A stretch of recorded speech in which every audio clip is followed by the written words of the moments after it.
अस्सलाम वालेकुम स्टूडेंट्स, क्या हाल चाल है। उम्मीद करता हूँ कि आप सब लोग खैरियत से होंगे। आज का जो पेपर है वह केमिस्ट्री का फ़र्स्ट ईयर का ग्रुप 2 का और बोर्ड है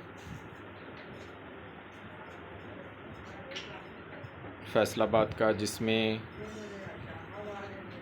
MCQs दिए गए हैं। बहुत इंपॉर्टेंट सी MCQs हैं। फाइनल 100% यही आएंगे। अगर आपने हमारे चैनल को लाइक शेयर सब्सक्राइब नहीं किया तो करें, बेल आइकन को दबाएं ताकि आने वाली वीडियो आप तक पहुंची जा सके।